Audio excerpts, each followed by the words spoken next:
당신도 버텨라.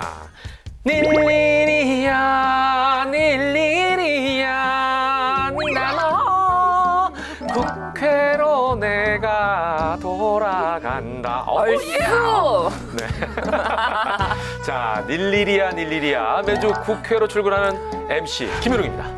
법 좀 보소, 법 좀 보소, 법 좀 보소. 언제나 법만 보는 변호사 신진입니다. 어기야 디야 어기야 디야 뱃놀이 가자. 네, 법놀이에 푹 빠진 빅데이터 전문가 전민기입니다. 네. 아니 이게 무슨 노래예요?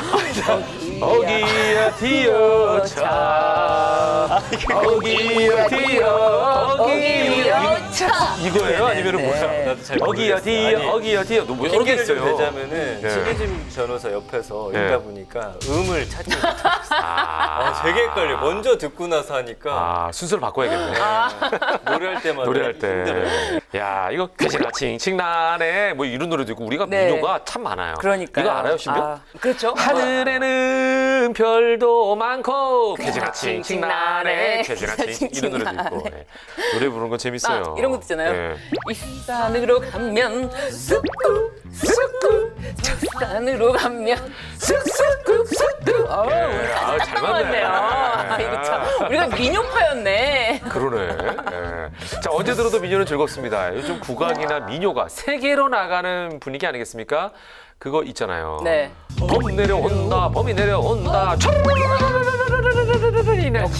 역시 범 내려오는데 저는 네. 법 내려온다로 들려가지고 역시 아유. 변호사 귀에는 법으로 들리는구나. 법으로 들립니다 저는. 네. 네. 우리나라가 이 예술적인 네. 분야에서 사실은 굉장히 강하다라는 생각이 드는 게 네.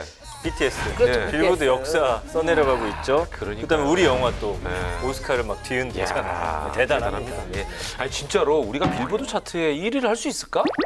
했던 날이 불과 몇 년 전인데. 그러니까요. 지금은 1위가 문제가 아니라 몇 주간을 하잖아요. 신기록을 얼마나 세우죠, 자랑스럽습니까, 막. 그죠? 네, 예. 어마어마하죠. 자, 이런 대세 분위기가 법을 만들고 바꾸게 하기도 하지 않습니까? 이번에는 구글 갑질 방지법이라는 것도 통과가 됐더군요. 네, 맞습니다. 예. 이게 8월 31일 날 통과됐는데요. 예. 정확한 법명은 전기통신사업법입니다. 네. 이게 이제 발의가 되고 나서 13개월 만에 국회 문턱을 넘었는데요. 놀라운 것은 우리나라가 세계 최초로 낸 법안이라는 것입니다. 그래요? 아우, 좀 자랑스럽습니다. 네. 근데 구글이나 애플하면 일단 우리나라 업체가 아니잖아요. 네. 예. 왠지 대적할 수 없을 것 같은 거대 기업이라는 생각이 드는데 이게 가능하네요. 가능하죠. 왜냐면 이제 이 구글 갑질 방지법이 논의되기 시작한 이유가 혹시 뭔지 아세요? 알죠? 애플 수수료 때문 아니에요? 너무 맞아요. 비싸게 받는다고 난리였잖아요. 맞아요. 예. 여기 이제 구글이 올해 10월부터 모든 앱과 예. 콘텐츠에 대한 그 관련 결제를 강제하겠다라고 밝혔거든요. 인앱 예. 결제라고 하죠. 그래서 구글 플레이에서 판매하는 모든 앱과 콘텐츠의 결제액의 수수료 무려 30%를 물리겠다는 내용이었어요. 이 관행을 우리가 좀 막겠다는 거죠. 야, 그동안 이게- 너무 징했다. 핵심 내용이 뭐예요? 핵심 내용은 네. 앱 마켓 사업자가 거래상의 지위를 부당하게 이용해서 모바일 컨텐츠 등 제공 사업자로 하여금 네. 특정한 결제 방식을 사용하도록 강제하는 행위를 금지했는데요. 네. 이 또 모바일 컨텐츠 등의 심사를 부당하게 지원하는 행위, 이게 또 엄청납니다. 이게 또 엄청 피해를 야기하거든요. 요거를 금지했습니다. 또. 네. 아니 이렇게 법으로 금지하면 구글이나 애플 난리가 좀 났겠는데요? 가만히 있겠어요? 난리가 났는데요. 네. 이 구글 측에서는 뭐 처음에는 이게 우리나라에서만 이렇게 하는 것은 부당하다라고 하다가도 네. 아예 그러면 시행을 좀 늦춰주겠다. 그리고 우리나라를 좀 달래려고 하는 여러 가지 노력들을 하고 있는데 일단 우리나라에서 최초로 이게 일단 법이 통과됐기 때문에 네네. 아무래도 다른 나라에도 영향을 네. 줄 것 같아요. 네. 자 어쨌든 게임 업체가 도움을 많이 받을 수 있지 않을까 이런 기대가 되는데 게임 수수료가 어마어마하죠 지금. 한 모바일 게임사의 매출액이 예를 들어서 100억 원이다. 네. 이 치면은 그 중에서 구글과 애플이 가져가는 금액이 30억 원인 거예요. 무려. 어마어마하네 네. 진짜. 그리고 막 예를 들어서 마케팅 비용으로 또 20억 원이 나간다. 이야. 거기다가 게임 개발사가 25억 원을 가져간다고 가정을 했을 때 게임 퍼블리셔 그러니까 판매사는 네. 25억 원이 남고 그중 구정비 또 15억 원을 제하고 나면은 10억 원이 남는 게 지금 현재 일반적이라고 해요. 아니 진짜 제주는 곰이 물이고 예, 가져가는 건 누가 가져가는 거야? 이거 조련사 가져가는 거 아니에요? 딱 그대로잖아. 아, 이게 다 내가지고 게임 만들고 나면은 그냥 넙죽 죽 써가지고 그렇죠. 대기업 주는 거네. 이거 얼마나 억울해요. 네. 예. 근데 30억까지는 아니어도 그 가까이 세이브가 되면 네. 당연히 이제 이익은 커질 거고 더 발전 성장할 수 있지 않겠습니까? 네, 그렇습니다. 네. 법이 참 신통한 것 같습니다. 그러네요. 정말 네. 신통해요. 네. 예, 이럴 때는 왜 이런 법이 없는 거야 하다가도 이것처럼 우리의 길을 살려주는 법이 나오면 아, 국회가 또 일을 잘 하고 있구나라는 생각을 하게 됩니다. 그 신통한 법률, 법티랑이 뽑은 오늘의 주제 뭐죠? 네. K컬처는 계속돼야 한다. 쭉! 문화예술 성장법입니다. 네, K컬처. 그 안에 게임도 있는 거고요. 우리 영화, 노래, 춤, 만화 등등등등. 우리의 자랑스러운 이 문화 컨텐츠를 가지고 세계 시장을 놀라게 하고 있는데 이것과 관련된 법안인 것 같습니다. 자, 과연 어떤 법으로 K컬처 바람을 더 세차게 그리고 오래도록 불게 만들고자 하는지 오늘의 법 고수를 여러분께 소개해드리겠습니다. 바로 이분입니다.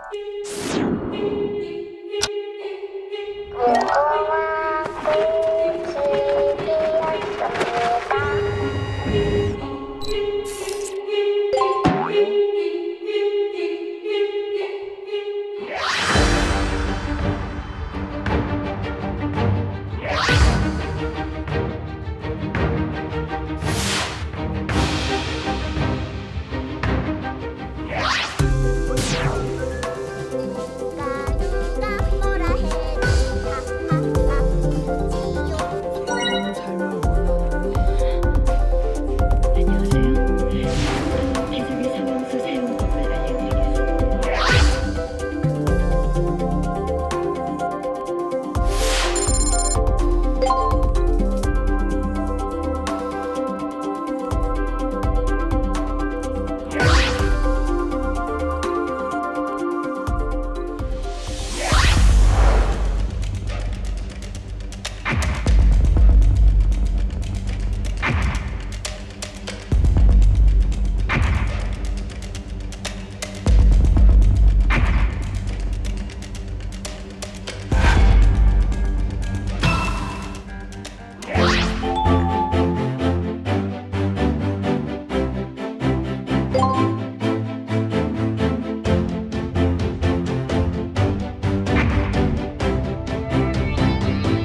아예 이제 애니메이션을 처음에 기획하는 단계에서부터 국가나 지방자치단체가 지원할 수 있는 그런 부분들. 네.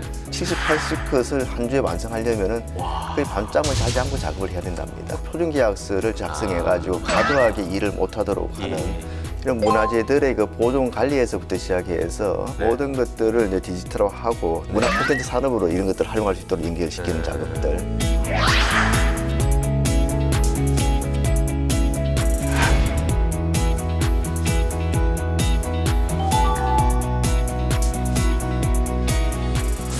행정과 혁신의 아이콘 외유 내강 섬기는 리더십으로 21대 국회를 쥐락펴락하고 계신 의원님 한 분을 모셨습니다. 국민의힘 김승수 의원님 어서 오십시오. 예, 반갑습니다. 안녕하세요. 네.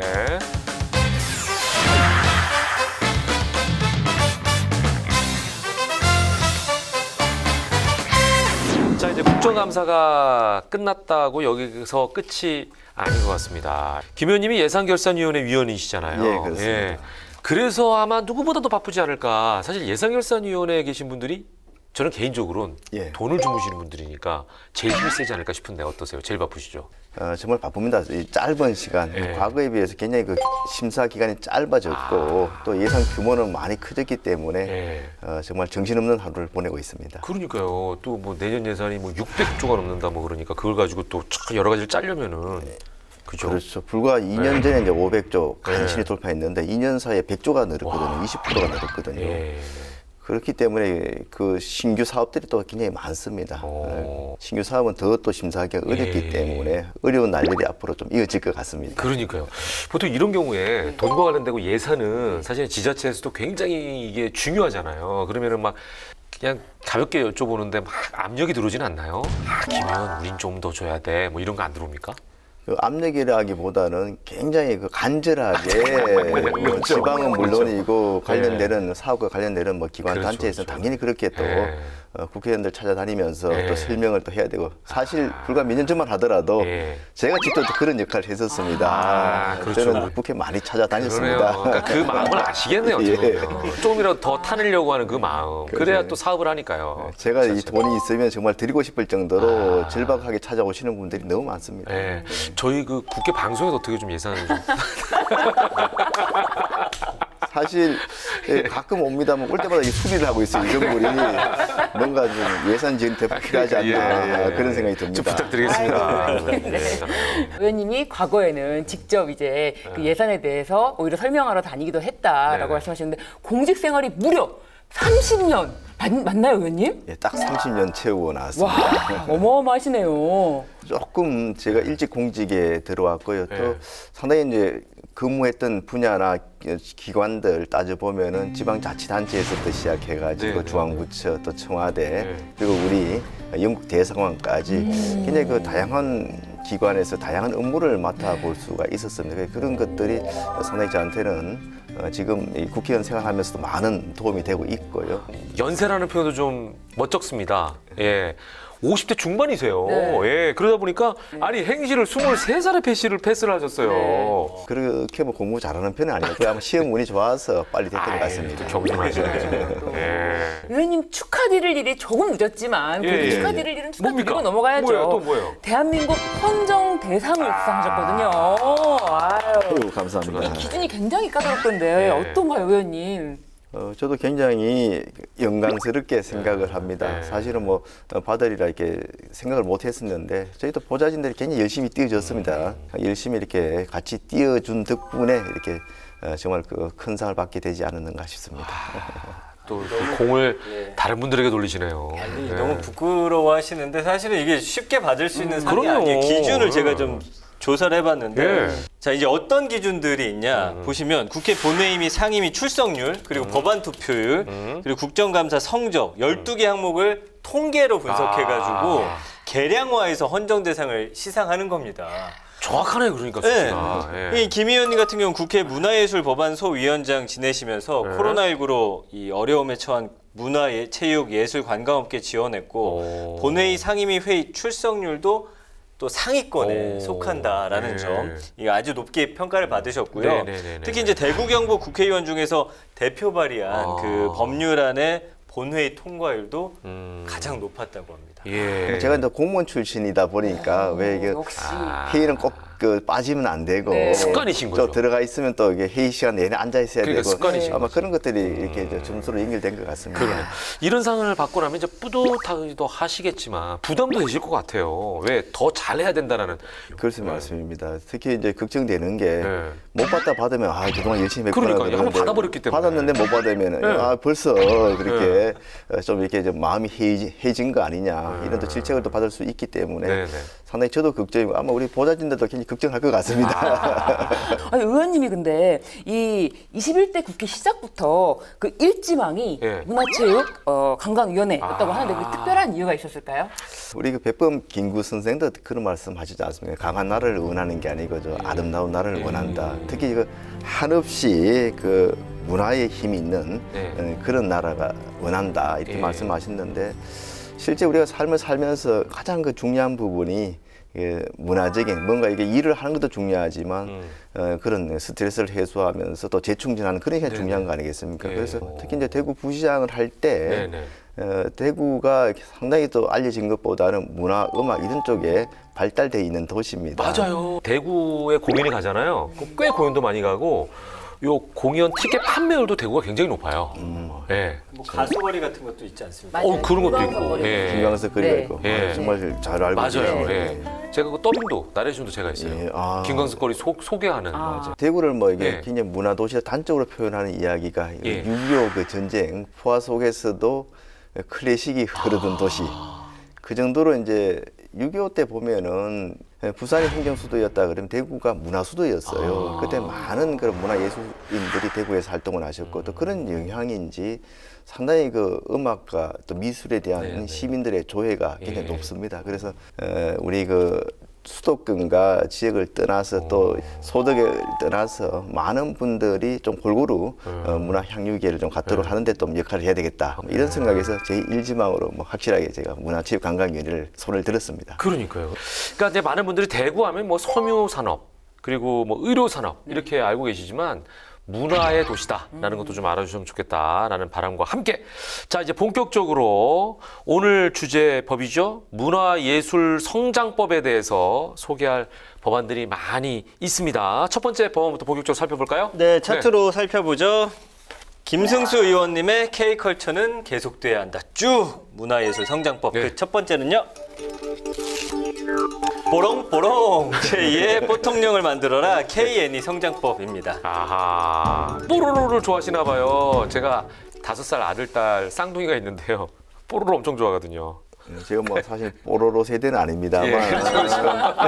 지금 뭐 각 그 가정에 보면은 예. 그래도 애가 있거나 없거나 뽀로로 인형은 물론 그 캐릭터 뽀로로 예. 캐릭터 없는 가정이 거의 없을 정도죠. 그렇죠. 예, 그럼 특히 의원님은 개인적으로 어떤 애니메이션을 가져온 거죠? 제가 어릴 때는 뭐 지금 나이로 봤을 때 우리 뭐 깨구리 왕눈이 개구리 왕눈이 그 전에 뭐 캔디 이렇게 네. 있었고 혹시 은하철도 999도 은하철도 999가 뭐 그거는 그냥 빠짐없이 봤던 네. 그런 애니메이션이죠. 그러니까 어둠을 해 거기에 약간 철이 닮으셨어요. 굉장히 그저 예. 좀 시골티 같다는 그런 그 주인공. 예. 그때도 참 근데 좀 아쉬웠던 것들 다 그 외국 애니메이션 아니었습니까? 그래서 맞아요. 일본 이게 애니메이션이. 언제쯤 네. 우리 애니메이션을 볼 수 있을까? 어린 마음에도 좀 그런 생각을 가지고 있었던 것 같은데 그 이후에 뭐 아기 공룡 둘리라든지 예. 머틀도사 뭐 이런 것들 나오면서 상당히 좀 뿌듯했던 그런 느낌이 그렇죠. 듭니다. 상주, 그 경북의 안동, 거기 엄마 까투리. 엄마 까투리. 거기도 제가 이제 촬영 갔었는데 네. 안동에서 엄마 까투리를 만든 거예요. 예. 그래서 굉장히 저하고도 인연이 있습니다. 엄마 까투리가. 아, 그래요? 또 그 역할 제가 이제 하셨구나. 경상북도에 이제 기조실장을 1년 6년, 예. 1년 6개월 정도 했었는데 예. 마침 그때 이제 경북 콘텐츠 진흥원이 있어요. 그게 안동에 있는데 아. 그 콘텐츠 진흥을 해서 했던 사업이거든요. 그래서 그때 이제 원장님이 이런 좋은 아이템이 있는데 꼭 좀 도와주셨으면 좋겠다 해서 예. 제가 예산을 담아드렸던 그런 사업이 그래서 이제 선생님군요. 탄생했던 이 히트 쳐가지고 네. 인형도 판매하고요 안동에 가면. 그렇습니다. 예. 그러네. 그런 쪽에 조예가 있으시네요. 예. 자 현재 우리나라 창작 애니메이션이 세계 시장에서 아주 좋은 평가를 받고 있잖아요. 일단 솜씨가 좋아가지고 맞아요. 그림도 잘 그리고 아이디어도 좋고 그래서 우리나라가 엄청나게 이쪽이 효자 종목으로 알고 있는데 네. 데이터가 좀 있죠? 그 한국 애니 시장에 대한 2017년과 2018년 그 산업 현황 비교한 게 있는데요. 그 수출액이 좀 눈여겨볼 만한 데이터인데 1억 4,487만 달러에서 1억 7,451만 달러 해가지고 매출과 수출이 전년 대비 20.5% 증가했다고 합니다. 이제 빠른 성장세고 아마 지금은 더 그 수출 많이 하고 있지 않을까 싶어요. 예. 그 중에서 이제 뽀로로는요 참 늙지도 않잖아요. 그렇죠. 그리고 아기가 태어나면 네. 무조건 뽀로로를 보거든요. 맞습니다. 예, 이거는 정말 전 세계를 훔친 걸작이자 효자 상품이죠, 의원님. 그렇죠. 한 이게 뽀로로가 한 130여 개국에 수출이 지금 되었다고 그러죠. 예. 이거 뭐 브랜드 같지만 하더라도 8,000원 이렇게 8,000원이에요? 그 파급되는 그런 경제 효과까지 따지면 5조 원 이상 이렇게 또 한편 이런 것들은 그 나라의 애들이 자랄 때 정서에 큰 영향을 미치는 거 아니겠습니까? 그렇죠. 그러니까 우리나라의 그런 정서가 담겨 있는 그런 애니메이션이 외국의 아동들이 어린 시절에 접한다고 가정할 때 자연스럽게 우리나라의 전통과 문화에 대해서 호감을 가질 수밖에 없게 만드는 그렇죠. 그런 측면에서 더 중요하지 않나 이렇게 생각합니다. 아, 대단하네요. 예. 얼마 전에 보니까요, 공포 애니메이션입니다. 클라이밍도 세계 축제 경쟁 부문에 초대가 됐던데요, 의원님? 예, 그랬죠. 예.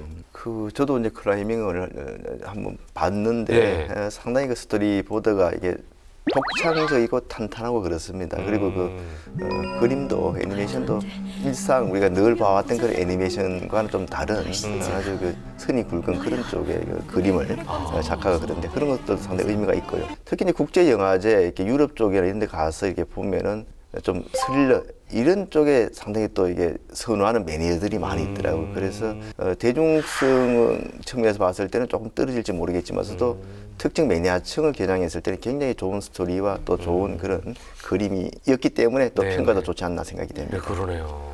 아니 근데 제가 정확하게는 예. 잘 모르겠지만 이게 애니메이션 업계가 네. 좀 힘들다 이런 얘기 참 많지 않나요? 맞습니다. 지금은 수출 같은 게 굉장히 최근에 많이 늘고 있지만 네. 매출 분야에 있어가지고 이 성장률은 좀 생각보다는 좀 떨어지는 편입니다. 그런 부분이 이제 대부분 애니메이션 업계가 중소기업이고 예. 이게 또 보면은 제작 기간이 상당히 또 많이 걸립니다. 그러다 보니까 이게 투자를 했을 때 투자금 회수 기간도 길고 예.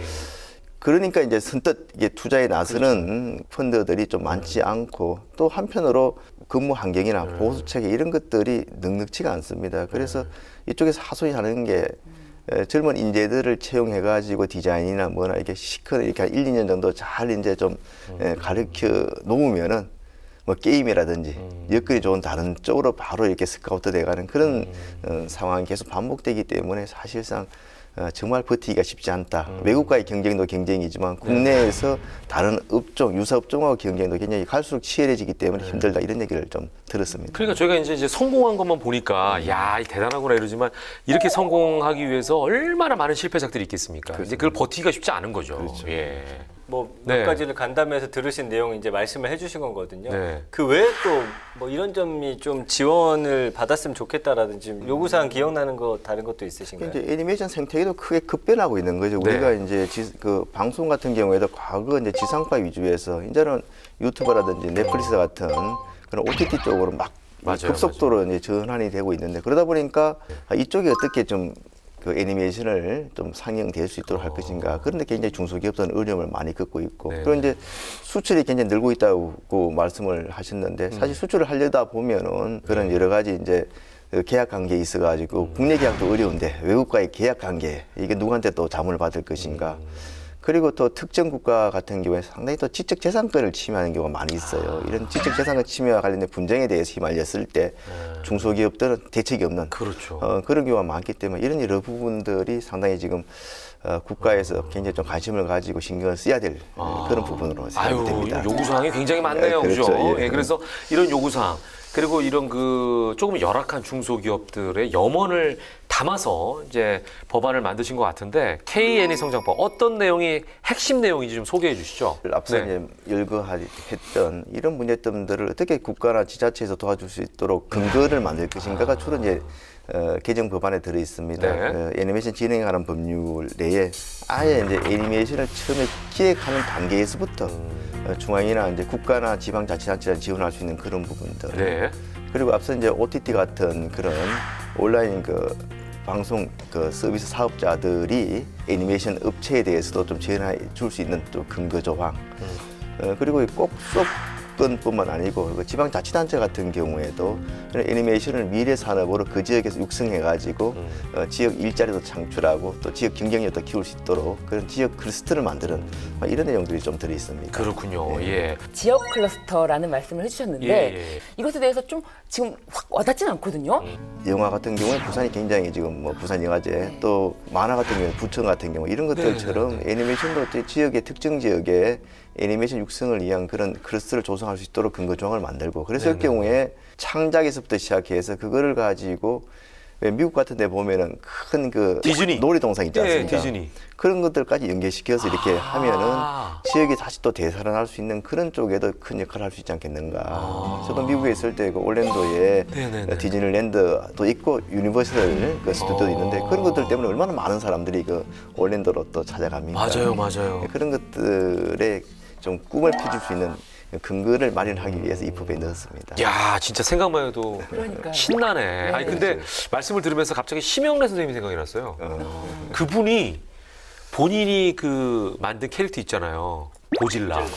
네, 그런 것만 가지고 테마파크를 만들겠다고 꿈을 가지고 막 이렇게 하고 계시다는 얘기를 들었는데 아직도 결과물이 안 나오네요. 이게 쉬운 게 아니네요. 아니 그 심영래 씨도 상당히 아쉽죠. 그때 네. 상당히 그런 CG라든지 이런 부분에 앞서 나갔었어요. 그 외국하고 비교해 봐도 근데 후속적인 그런 투자나 이런 쪽이 계속 이어지지 않다 보니까 여러 가지 개발했던 그런 기초 역량이나 기술까지 좀 사장됐던 그런 안타까움이 있었죠. 안타까워요.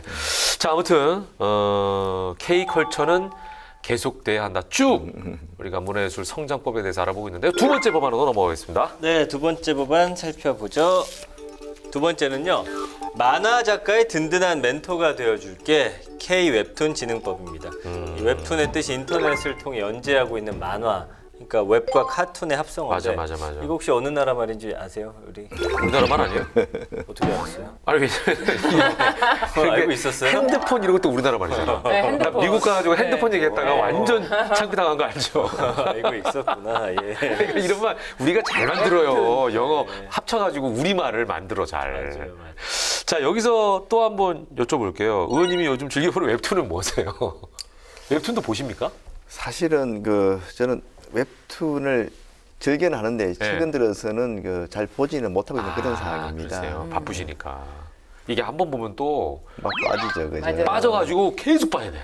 계속. 또 한 시기가 있었는데 그때는 네. 웹툰을 그 요일별로 나오는 거를 다 기억하고 있다가 네. 그 요일 되면 그거를 보고 요일 되면 네. 그거를 보고 시간 되면 기다려. 네, 근데 나 같은 경우는 못 기다려가지고 네. 드라마도 다 끝난 다음에 몰아봐요. 한 번에. 네, 그러니까 웹툰도 이게 나와서 막 본다 그러면 나중에 보고 싶잖아. 그러면 다 본 다음에 그래서 요즘 다 또 본다. 거꾸로 요즘 네. 웹툰을 기반으로 근거로 해서 이게 드라마가 많이 제작이 되지 않습니까? 예, 맞아요, 그러니까 일단 맞아요. 드라마를 먼저 보고 나서 그다음에 웹툰이 궁금해서 들어가는 경우도 많이 있죠. 그 예. 신과 함께라는 영화도 네, 원래는 웹툰이었잖아요. 유미의 세포들 재밌게 봤어요. 근데 저는 재밌어요. 특히 아니 웹툰 지금 김 PD가 엄청 지금 거기에 맞장구 쳤어요. 그거 재밌다고. 예. 자, 대한민국 웹툰은 수조 원에 이르는 기업 가치를 가지고 있다라고 들었는데 이것도 좀 설명해 주시죠, 의원님. 진짜 웹툰이야말로 지금 성장세가 진짜 뭐 어마어마합니다. 2010년도에 보면 웹툰 시장의 규모가 한 500억 정도밖에 안 됐거든요. 그렇게 작았어요? 근데 이제 불과 10년 만에 예. 2020년에 1조 2천억까지 올라갔어요. 몇 배가 500억에서 증가한 거야. 10년 만에 1조 2천억 이게 몇 배가 증가한 건가요? 그러니까 기존에 증가한 걸 떠나서 앞으로의 그런 발전, 성장 가능성이 더 무궁무진하다는데 정말 웹툰에 대한 우리 기대가 크다는 거죠. 예, 그러네요. 보니까 이 작업량이라든지 이런 게 어마어마하게 많네요. 굉장히 힘들죠. 그래서 어. 상당히 이제 웹툰의 발전 가능성은 높고 또 네. 청소년들이 웹툰을 즐기다 보니까 예. 웹툰 작가를 희망하는 친구들이 굉장히 많은데 예. 실제 작업 환경을 보면은 좀 열악하기가 그지없습니다. 안타까울 정도인데요. 그래서 작년에 그 한국콘텐츠진흥원의 그 실제 조사에 따르면 네네네. 거의 웹툰 작가 중에 한 85% 정도가 여러 가지 과도한 작업으로 이제 정신 상담 정도까지 받을 정도로 어렵다 이런 얘기를 하는데 그래서 주간 작업량이 보통 과거에는 40, 50건 정도 이렇게 이제 하면 됐다고 했었는데 네. 최근에는 70컷에서 80컷까지 요구하는 70, 80컷을 한 주에 완성하려면은 와. 거의 밤잠을 자지 않고 작업을 해야 된답니다. 그렇죠, 그렇죠. 이게 얼마나 힘들겠어요. 여기 주 그게. 52시간이 통할 수가 없네요, 여기는. 그렇죠, 예. 그걸 채워야 되니까 어쩔 수 없이. 예. 자, 저희들 일단 웹툰을 너무 쉽게 또 자주 접할 수 있는데 이 불법 복제물 문제도 심각하지 않나요, 전 팀장? 예, 한국저작권보호원에 따르면 예. 전체 온라인 불법 복제물 중에서 웹툰이 차지하는 비중이 2018년에 6.5%, 2019년에 8.6%, 2020년에 11.4%로 꾸준히 늘어나고 있더라고요. 근데 이제 현재 관계기관의 어떤 조사 인력 등의 한계 때문에 불법 만화 피해 대응에 굉장히 어려움을 겪고 있다고 합니다. 그렇군요. 이렇게 힘든 작업에서 활동하셨는데 예. 이걸 또 복제해가지고 그래. 말이 안 되는 허무하죠. 거죠. 예. 네, 그러니까 이게 불법 복제나 지적 뭐 재산권 침해 분쟁 이런 게 법률 분쟁으로도 계속 높아지고 예. 있는데 거기에 또 과도한 수수료까지 작가들에게 큰 부담을 이렇게 주는 상황에서 의원님께서는 아마도 해법이 뭘까? 예. 그 해법을 찾기 위해서 고민해 보신 게 아닐까 싶은데요. 네. 얼마 전에 이제 인해 결제 관련해서 구글 갑질 방지법이라 해서 네. 통과됐습니다만 네네. 과도하게 자기들 결제 시스템을 이용하라고 강요한다든지 수수료를 과도하게 책정한다는 거 이거에 대해서 이제 우리나라가 세계 최초로 했습니다. 좀 용감하게. 그래서 진짜 박수를 드리고 싶습니다. 상당히 이제 지금 기대를 하고 있습니다. 또 한편으로도 워낙 저 거대 기업이 되다 보니까 저기서 어떻게 또 대응하고 반응할지에 대한 또 우려도 없지 않아 있습니다만은 우리 중소 그런 문화 콘텐츠 기업들이 국제 그런적인 그런 큰 그 회사들한테 억울한 갑질을 당하지 않도록 하는데도 각별히 좀 관심을 기울여 나가도록 하겠습니다. 그러니까 이렇게 이제 많은 문제들이 산적해 있다 보니까 의원님께서 K-웹툰 진흥법, 만화진흥법을 만드신 것 같은데요. 핵심 내용 좀 정리해 주시면 좋을 것 같습니다. 특히 이제 만화진흥법에 대해서는 그런 작가들의 열악한 환경을 네네. 좀 개선할 수 있는 방법이 뭐냐. 결국 표준계약서를 작성해가지고 과도하게 일을 못하도록 하는 그런 부분을 좀 강조를 했고요. 네. 앞서 이제 애니메이션 진흥법과 마찬가지로 사회적 약자들에게 문화 향유권을 좀 넓히는 부분, 이 부분도 또 지방에서도 육성할 수 있도록 지방에 또 클러스터를 또 만드는 것들. 네. 그리고 상당히 그 만화와 관련된 역사가 오래돼 있기 때문에 네. 우리 부천에 그런 한국 만화박물관이 있습니다만 가서 보니까 완전히 포화 상태의 수장고가. 그래요? 예, 그래서 뭐 거기에는 지금 등록문화재로 지정된 그런 작품들도 4개나 있는데 예. 어디다 둘지 모를 정도로 저장조차 힘드니까 이걸 가지고 새롭게 좀 디지털화한다거나 네. 업데이트 시켜가지고 또 다른 또 산업으로 이렇게 네. 리메이크하는 활용하는 이런 것들은 엄두도 내기 힘든 그러네요. 상황이라서 기존의 그 여러 가지 만화와 관련된 자료 이런 것들을 보관 관리하면서 또 산업화 활용하는 그런 쪽에 국가나 지방자치단체가 지원할 수 있는 근거 조항도 좀 삽입을 했습니다. 그러니까 부천은 또 저도 많이 갔었거든요. 만화 축제도 하고 네. 뭐 영화제도 하고 부천이 또 그 좁은 땅에 90만 명이나 인구가 또 큰 있어가지고 도시죠. 굉장히 예. 인구 밀집 지역이에요. 그러다 보니까 뭐 여러 가지 뭐 많은 것들이 좀 일어나고 있는 그런 지역인 것 같아요. 그 법안들이 통과만 된다면 우리 만화가 더 성장할 것 같다라는 희망이 좀 드는데 구체적으로 어떤 변화를 기대할 수 있을까요? 저는 이런 법안들을 네. 통해서 일단은 그런 애니메이션 업계나 네. 우리 또 만화 업계나 그런 그 종사하고 있는 작가들뿐만 아니고 기업을 또 경영하는 이런 분들이 좀 더 쉽게 창업을 하고 또 창업한 이후에도 그 사업을 발전시킬 수 있도록 네, 하는 네, 부분 네, 네. 또 그리고 결국은 해외 시장이 워낙 크기 때문에 이쪽 네, 해외 네, 시장의 진출을 어떻게 쉽게 할 수 있을 것인가 예.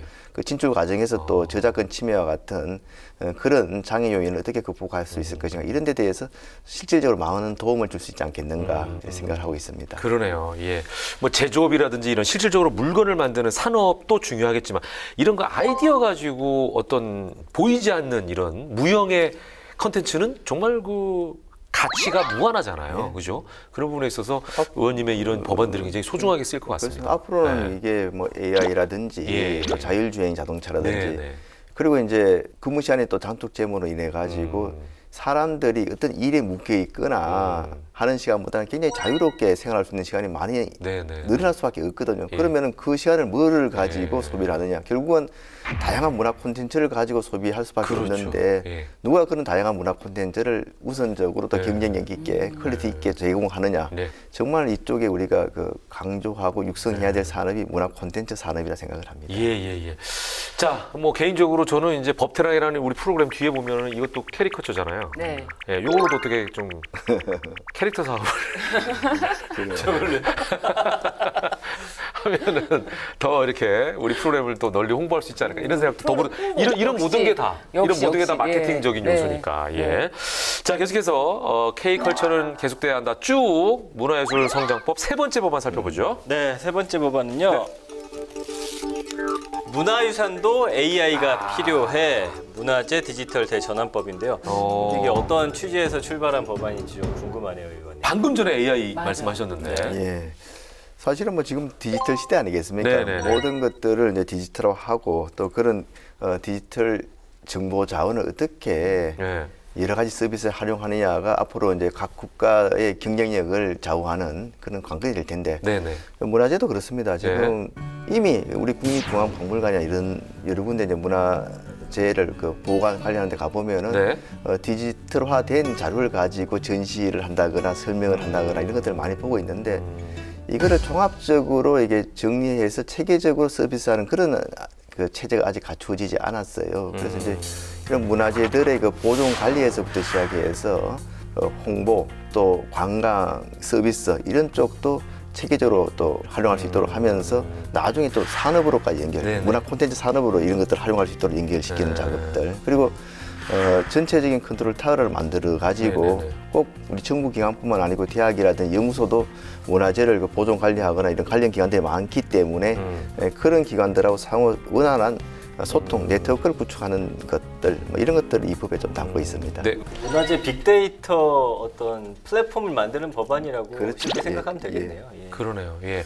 지난번에 보니까 그 이런 거 가지고 계신 그런 자료들, 그러니까 네. 공공 자료들을 이렇게 빅데이터화하고 요거를 오픈 소스로 주면 당연히 그걸 가지고 진짜 많은 그 창의성을 가지고 있는 작가나 예술가분들이 또 다른 컨텐츠를 만들어내더라고요. 맞습니다. 지금 예. 뭐 내비게이션 같은 경우에도 보면은 뭐 굉장히 지금은 뭐 우리 생활이 됐습니다만 이런 것들이 다 네. 정부 기관에서 갖고 있던 여러 네, 가지 네. 지리 정보 자료 이런 것들이 다 오픈 소스로 제공돼 가지고 활용된 거 예. 아니겠습니까? 이 문화재 보존 관리와 관련해 가지고도 기존에는 사후적으로 관리되는 경우가 많은데 왜냐하면은 이게 어느 정도 노후화돼 있고 또 언제 이게 좀 무너지거나 이게 또 부서지거나 할지를 이게 문화재 전문위원들 전문가들의 그런 직관에 의해서 이렇게 자문받아 하다 보니까 제대로 그 시기를 못 맞추는 경우 사후적인 경우가 많았는데 이런 것들을 디지털 정보화 해가지고 했을 경우에 과학적으로 정확하게 예측할 수 있겠네요. 그러니까 야 이게 벌써 한 30년 정도 됐기 때문에 예. 한 4, 5년 후에 분명히 붕괴가 그러네, 일어날 것이다. 그러네. 어디 예. 분열이 일어날 것이다. 그러면 그 전에 이제 조치를 해가지고 더 효율적으로 보존 관리를 할 수 있게 네, 네, 만드는 것도 지금 여기 좀 큰 목적이 있습니다. 예. 자, 지금 말씀을 듣고 보니까 뭐 웹툰, 애니메이션, 문화재 디지털 전환까지 뭐 이 문화 콘텐츠에 대한 얘기들을 총망라해서 해주신 것 같은데 요즘에는요 이게 진짜 이쪽으로 너무 빨리 발전해가지고 메타버스가 또 대사예요.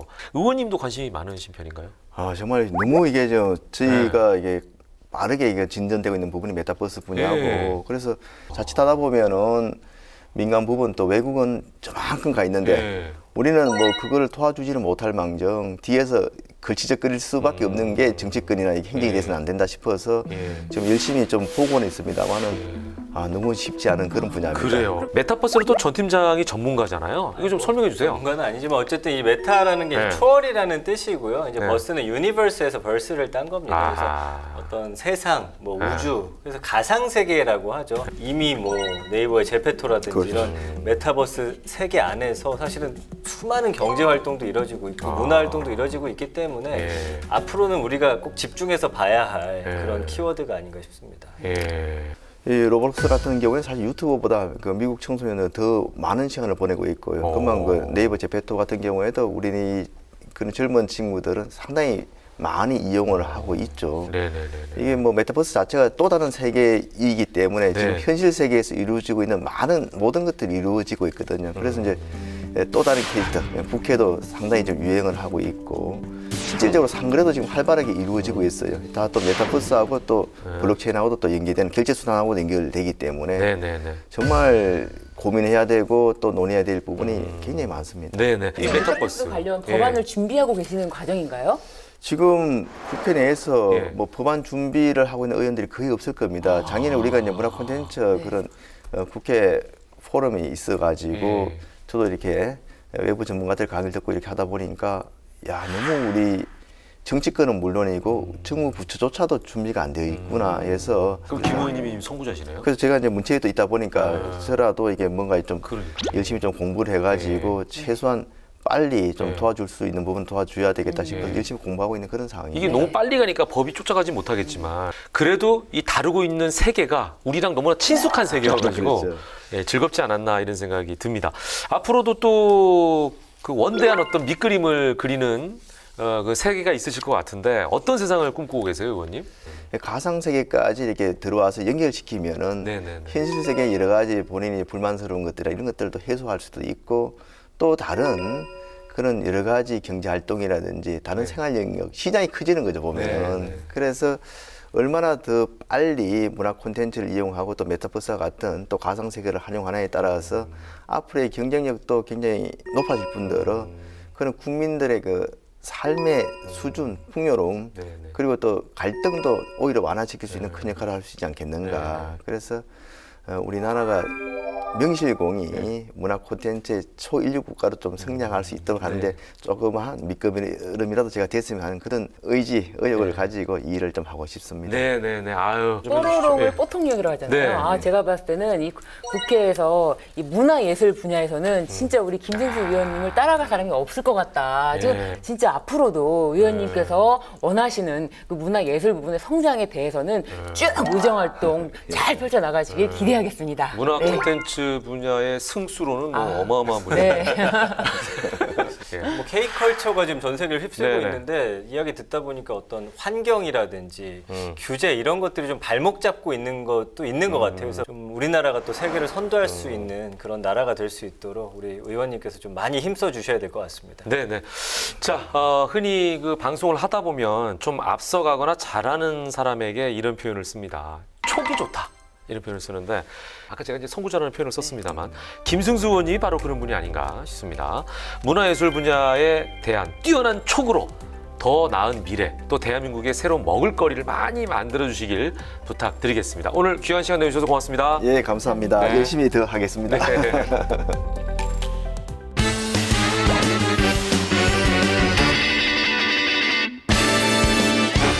알다가도 모르겠고 모르다가도 알 것 같은 법 때문에 속 터지는 분들의 속을 시원하게 해드리는 시간!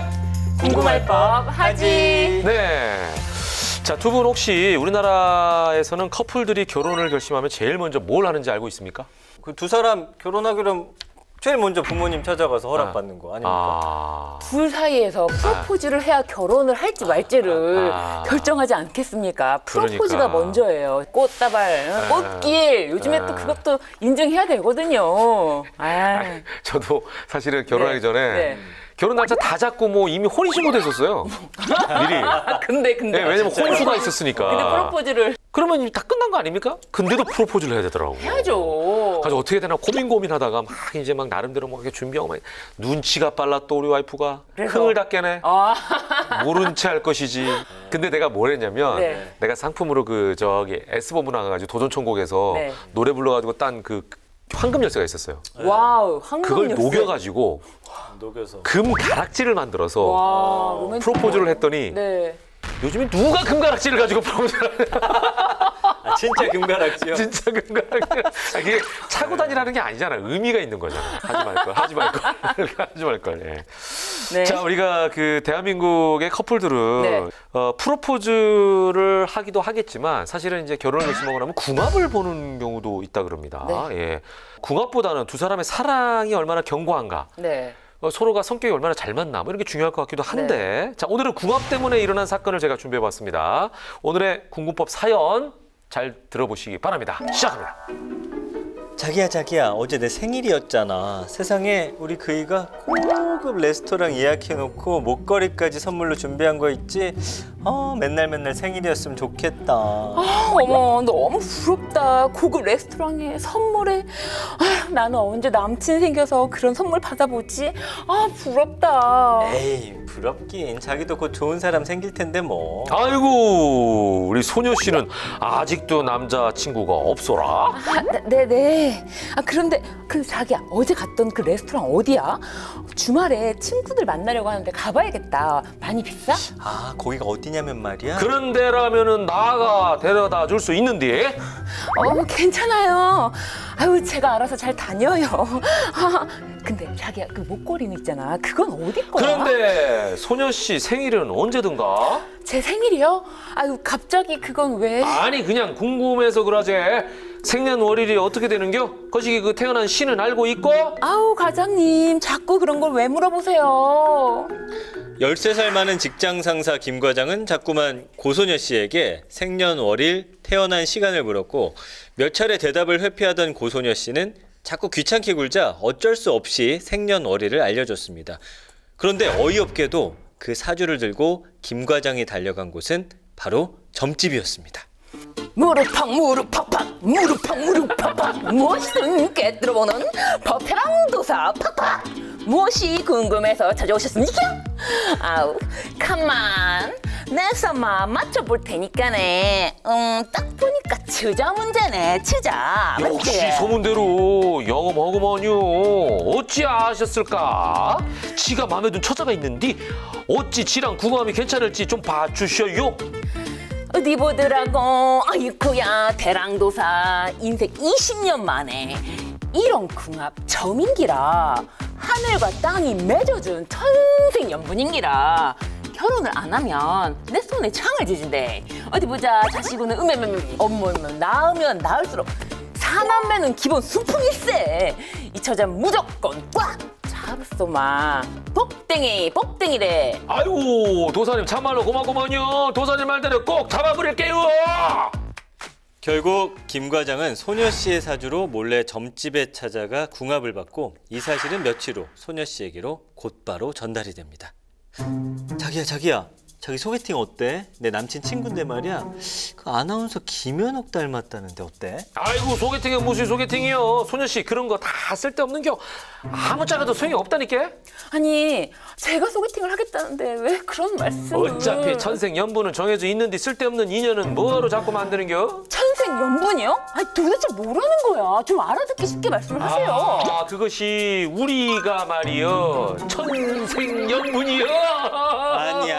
아니. 왜 소녀 씨랑 나이 엄청 먹은 과장님하고 천생연분이에요? 정말. 나이 차이가 뭐가 중요? 하늘과 땅이 맺어준 천생연분이라고 우리 도사님께서 말씀. 아유 뭐라고요? 도사님요? 아 그게 무슨 말이에요 대체? 도사님? 뭔가 수상해. 솔직히 말해봐요. 혹시 소녀랑 궁합 같은 거 본 거 아니에요? 아니 그게 심심해서 그냥 재미로 본 거요. 나랑 어떻게 아이고 한번 만나볼 생각이 소름 끼쳐. 미쳤어요. 누구 마음대로 허락도 없이 남의 사주로 궁합을 봐요. 얘 노망이다. 얘 그냥 확 고소해버려. 그렇다면 벌 받는 거예요 저 사람? 전화기 좀 줘봐. 정말 가장 아저씨 정말. 아니 재미로다가 궁합 좀 본 걸로 왜 얘기를 하는 게 참 이런 일로 고소할 것 같으면 대한민국에 콩밥 안 먹은 사람이 어디 있을게요? 할 때만 해봐. 그래도 결론은 천생연분이요. 아유 정말 우리가 텐션이 정말 좋아요. 연기할 때가 제일 신나네. 아유 재밌어요. 정말 재밌어요. 아니 궁합은 보통 두 사람이 함께 가서 보는데요. 오늘 사연은 남의 사주로 몰래 궁합을 본 그런 이야기입니다. 이렇게 사귀지도 않는 사람과 몰래 궁합 보는 일 있긴 있을 것 같아. 아니 예. 부모님들이 네. 사실은 아직까지 서로 그냥 주고받고 보는 경우 있잖아요. 궁합 믿잖아요. 네. 그래서 여자친구 있니 물어본 그러니까. 다음에 야 생일이랑 시좀 네. 알아와봐. 맞아. 그러면 그 부모들은 알고 있으니까. 근데 사실 생일은 알고 있는데 그 시까지 물어보면 사실 딱 걸리거든요. 맞아. 몇 시에 태어났어? 네 맞아요. 그 아마 김현동 아나운서 몇 시에 태어났어요? 저 같은 경우요? 저는 10시 48분. 아침? 네. 난 저녁 8시인데. 저도 저녁 10시. 그래서 비슷하구나 이거. 저녁 진짜. 8시. 저녁 저 8시. 조용하고. 희한하게 똑같군요 둘이. 이제야 퍼즐이 풀리네. 네. 자 어쨌든 남의 사주로 궁합을 몰래 본 김 과장 이거 처벌이 가능한가요? 이게 궁금하네. 아니 뭐 당연히 가능하지 않을까요? 왜냐면 대한민국 법에는 개인정보보호법이라는 게 딱 칸이 있는데 네. 법태랑 9개월이면 이제 사연만 보고도 제가 이제 풍어를 술술술 읊지 않겠습니까? 개인정보보호법. 와 이거 정확한 법명. 이거 진짜 대단하시네요. 대단하세요. 근데 결론부터 말씀을 드리자면 네. 처벌을 받기는 이 사연에 비추어 봤을 때는 조금 어렵습니다. 그래요? 네. 그렇구나. 아니 왜? 그러면 네, 개인정보보호법은 네. 이 개인정보 처리자에 의한 개인정보 유출건에 한해서 처벌을 가능하게 하는데요. 이 개인정보 처리자란 개인정보를 처리하는 공공기관이나 법인, 단체, 개인 등을 말하고요. 그리고 이런 권한을 가지고 개인정보를 처리하는 기관이나 사람이 정보를 유출했을 때, 요럴 때 이제 개인정보보호법을 적용할 수가 있게 됩니다. 그런데 여기서는 유출인지 요게 관건이잖아요. 그러네. 네. 근데 김 과장은 소녀 씨에게서 생년월일을 직접 들은 거잖아요. 네. 물어보고 받은 네. 거니까. 요거는 이제 개인정보보호법에 적용되지 않는다라고 네. 생각할 수 있을 것 같은데 그럼 만약에 네. 김 과장이 소녀 씨의 그 입사 기록이라든지 전세라든지 이런 걸 보고 몰래 가지고 갔어. 그러면은 이건 처벌이 됩니까? 역시 명 MC 개인정보보호법으로 처벌할 수 있는 정확한 그 근거가 그래요? 네 와. 몰래 그거를 내가 정보 취급자가 그렇게 마음대로 할 수 없는데 그거를 넘어서 이렇게 몰래 유출해가지고 이용한 거잖아요. 그렇게 되면은 이 취급자도 이렇게 개인정보 유출을 통해서 법 적용이 가능하게 됩니다. 그러네. 네. 이제 정리를 하면 개인정보보호법은 개인정보를 유출했을 때만 해당되기 때문에 몰래 기관이나 개인을 통해 정보를 얻었다면 문제가 되지만 본인에게 물어봐서 정보를 얻었다라고 하면 문제가 되지 않는다. 맞습니다. 네. 아유 정확하시네요. 네. 근데 이 상황에서는 일단 그 본인한테 물어봤기 때문에 네. 개인정보보호법으로는 처벌이 좀 힘든데 만약에 이제 김 과장이 궁합 본 내용을 회사 사람들한테 뭐 자랑을 하고 다닌다든지 아니면 SNS에 올린다든지 네. 이렇게 되면 어떻게 되는 거예요? 이게 되게 재밌는 건데. 나 이렇게 봤는데 천생연분이더라. 그럼 딱 떠벌리고 제가 다니고. 넌 내게 모욕감을 줬어. 이렇게 모욕감을 느꼈다면은 이게 모욕죄나 또 뭐 명예훼손죄에 해당될 수가 있는데요. 이 모욕죄나 명예훼손죄에 해당되려면은 이 사람의 사회적 가치를 저하시키는 그런 사실을 적시 하는 경우에 해당되는데 그게 조금 판단이 여지가 좀 있겠네요. 그러네. 여기 나랑 소연 씨랑 천생연분이다 이러고 떠들고 다녔을 텐데 이거는 인격적 가치를 저하시킬 만한 내용일까 싶으면 그건 아니잖아. 그러니까요. 그런데 저하시킬 만한 내용은 아니지만 네. 마치 무슨 관계가 있었던 것처럼 이야기가 된다면 거짓말. 이 이야기가 부풀려진 것이고 그리고 이미 궁합까지 보는 사이야?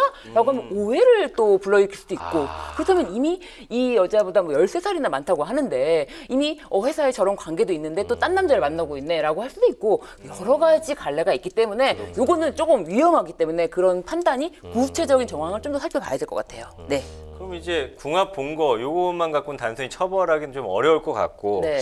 뭐 예를 들면은 뭐 팔자가 세서 뭐 남편을 잡아먹는 사주다라든지 이런 표현 사용하면서 피해자에게 모욕감을 줄 만한 네. 그런 이야기 네. 내용을 제3자한테 떠벌렸을 때 네. 그거는 이제 처벌이 가능하다는 거네요. 네, 그러네. 그러니까 이 법이 있었다면 예전에 그 서동요를 네. 뿌렸던 네. 그 누구죠? 거기는 그 처벌받았겠네. 맞습니다. 선어공주는 자기랑 뭐 어쩌고 저쩌고 해가지고 결국 이제 결혼하게 하잖아요, 네. 그죠? 그 네. 없는 사실을 퍼뜨린 거 아니야? 맞습니다. 처벌받을 수가 있습니다. 네. 요즘으로 따지면 그렇습니다. 허위사실 유포. 그러네. 네. 예. 자신의 사주나 점을 보는 거야 뭐가 문제가 되겠습니까? 하지만 남의 사주를 함부로 보거나 이 내용을 떠벌리고 다닌다라는 거는 문제가 될 수 있다. 모욕죄도 될 수 있다라는 거 꼭 기억하시면 좋겠네요. 11월입니다. 11월은 꼭 학부모가 아니어도 누구나 괜히 긴장되는 달이지 않습니까? 왜요? 아이들이 수능을 보기 때문이죠. 11월 18일. 네. 그러면은 이 수능이 일주일 정도 남았다고 하면은 네. 이 기간 동안 도대체 뭘 해야 될까요? 너무 떨릴 뭐 것 했어요? 같은데. 뭐 그냥 복습하고 오답 노트 풀고 그랬던 것 같은데요. 그러네. 두 사람은 수능 세대죠? 네네. 그렇죠. 에이, 어린 것들이. 나는 학력고사 세대야. 맞아요. 이때 뭐 이렇게 다시 요약한 거 좀 노트 읽고 그랬던 기억이 나네요. 근데 그래 우리 수능 때는 그래도 코로나는 없었잖아요. 그렇죠. 지금 우리 고3 수험생들은 수능도 대비해야 되는데 코로나 때문에 또 이것도 뭐 혹시 미뤄지진 않을까 이런 맞아요. 걱정도 될 것 같아요. 그 작년에 고3생들이 그래서 그랬대요. 우리는 저주받은 세대. 아유. 너무 안 됐어요. 네. 마음이 예. 아프고 올해는 네. 좀 나아지나 했는데 역시나 여가지고 네. 어쨌든 환경은 이렇더라도 열심히 어쨌든 시험 봐야 되잖아요. 그렇죠. 고3 여러분 힘내시기 바랍니다. 예. 자, 며칠 전부터 마음을 다잡는다고 해도 꼭 시험 당일날 몸도 아프고 지각생도 생기고 수험표 분실하는 수험생도 생기기 마련입니다. 근데 너무 긴장하지 말고요. 평소대로 생활하고 편안한 마음을 가져야 시험 결과도 좋다는 거 다들 아시죠? 자, 수험생 모두가 무탈하게 시험 잘 치르기를 법태랑도 응원하도록 하겠습니다. 그런 의미에서 더욱 힘차게 외치면서 마무리하겠습니다. 알면 당신도 법태랑!